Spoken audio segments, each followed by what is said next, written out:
I'm Mike Farrington. Welcome back to my workshop, aka the boardroom.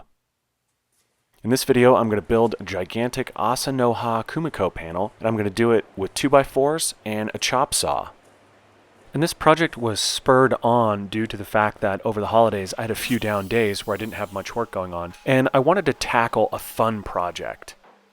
And I thought it'd be fun to make a prototype of a large-scale Kumiko panel, say something that could be used in a gate or a fence. And I also thought it'd be cool to hang it on the wall of my shop. I thought it'd be a nice talking piece. Over the years I've admired many different woodworkers, and one of the things that always interests me are the various artifacts that they have hanging on the walls of their shop. And I like that those items tell a story about who the maker is and a little bit about them, but I also like that it makes their space more interesting and therefore a better place to be creative and do their work. So I guess my attempt with this project is to make my workspace a little more fun and interesting, and hopefully a better place to be creative and do my work. Alright, so after lightly planing both sides of these 2x4s, I get started on the half lap joints. And I use a little spacer that I hold in place with double-sided tape. The spacer just helps me accurately size the half laps. I make a cut, I remove the spacer, I make another cut, and the joint is sized correctly. The distance between the first and second half laps is sort of arbitrary. I just measured and marked. However, the distance needs to be equal from the first to the second and the second to the third. So I ended up making this story stick, and I used a marking knife to make sure that this was really accurately placed. So even though I'm using a square and a marking knife to lay out the joinery, the point of this project is not to be as accurate as possible. It's more to see what I could get away with, how little work I could do to make a Kumiko panel that still looks good using readily available building materials like 2x4s. For this last half lap, I clamp the square in place and I make a tiny little test cut. Then I move the square over just a little bit and make another test cut to make sure that the kerf is just touching my marked line.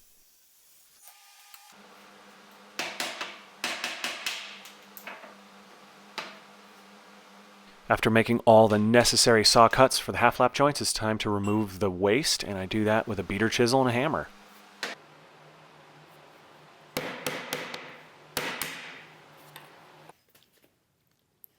And I do a little bit of cleanup with a sharp chisel.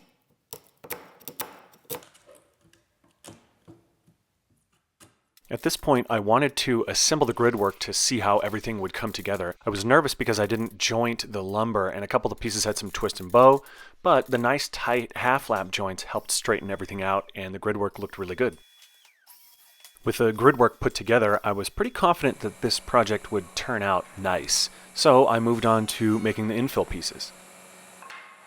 I decided to joint and plane the faces of the infill pieces because I wanted the stock as straight and square as possible. This would ensure that the angles that I'm going to cut on the ends of these pieces are accurate.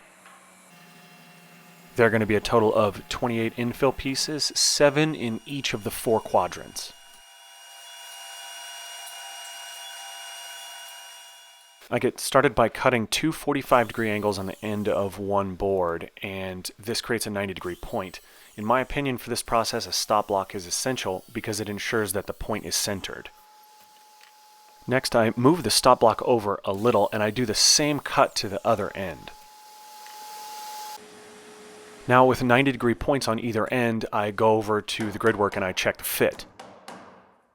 And if the fit is a little tight, I nudge the stop block over just a little and I recut one end, and I keep doing this until I get a nice friction fit. With the 45-degree diagonals in place, it's time to move on to the next infill pieces, and these are the most complicated. And I say that these are the most complicated pieces because they require a 67.5-degree angle cut. And the 67.5 degrees would be as if it were sitting on a chop saw. Well, unfortunately, my chop saw does not adjust over to 67.5 degrees, so I use a jig. And this jig will hold the workpiece 90 degrees to the work table. So I set my chop saw to 22.5 degrees, clamp the piece onto this jig, and make a cut that gives me the 67.5 degree angle that I need.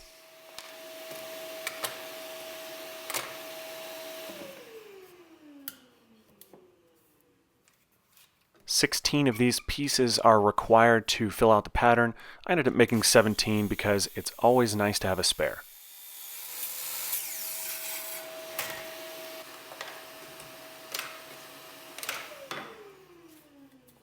And here's a quick look how the 67.5-degree angle fits nicely into its new home. Next, I switch back to normal chop saw mode. My saw is still set at that same 22.5-degree angle. I cut the other side. My stop block is set up a little long, and I make small adjustments until I'm happy with the fit. After cutting the 22.5-degree angles, I actually shorten the stop block a little bit, flip the piece over, and cut another 22.5-degree angle. And I size this cut so it cuts through 2/3 of the original 22.5-degree angle.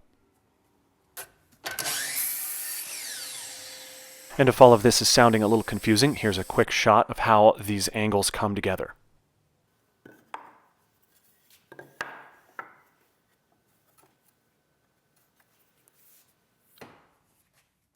And the final 8 infill pieces require 45-degree angles cut on both sides, creating 90-degree points.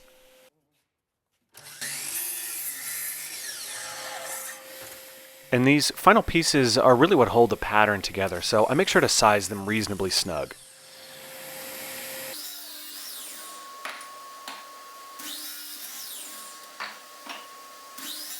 And here's a quick look at how these pieces lock the pattern in place.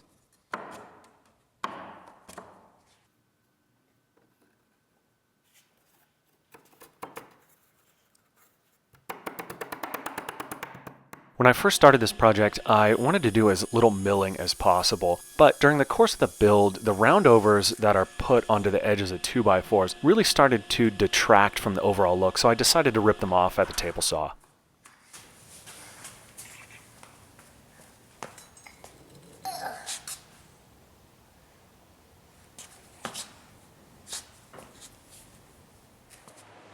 And now it's time for the glue up. During this build, as per usual, I was rocking out with my, I was rocking out. Anyway, since this was kind of a fun project, I was listening to some fun music. And 2 songs that I find very fun are both by the Dave Matthews Band. The first song is What Would You Say? And the second song is Too Much. And I'll tell you what, the Dave Matthews Band sure is a collection of really good musicians, very talented guys. So if you're in the mood, give those songs a listen. Overall, this wasn't a real hard project to build, actually. I think I probably have about 6 or 7 hours of labor into building this thing, and that actually counts filming. If you've been intimidated by all the little itty-bitty pieces normally associated with Kumiko work, but are still interested in giving it a try, this larger scale is pretty easy to do and doesn't require a whole ton of special tools.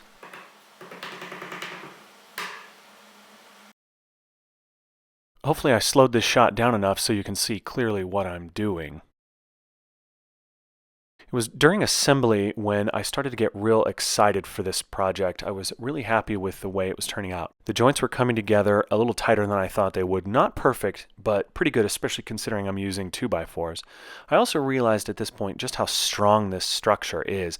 It would work perfect for a gate or a fence. And it was at this point I also thought that it was going to look awesome hanging on the wall of my shop. After assembly, I mixed equal parts of varnish, linseed oil, and thinner, and I applied 2 coats using the good old-fashioned wipe-on, wipe-off method.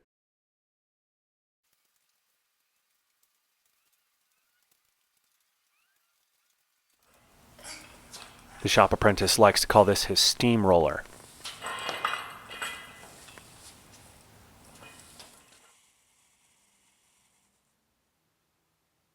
Here are a couple quick beauty shots before I hung it up on the wall.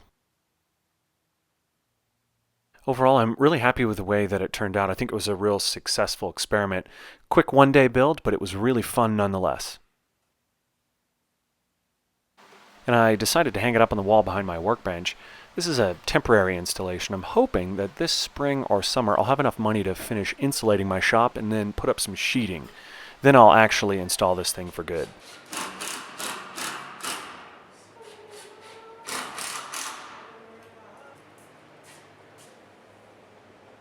Alright, so that's it. Thank you very much for watching. Till next time.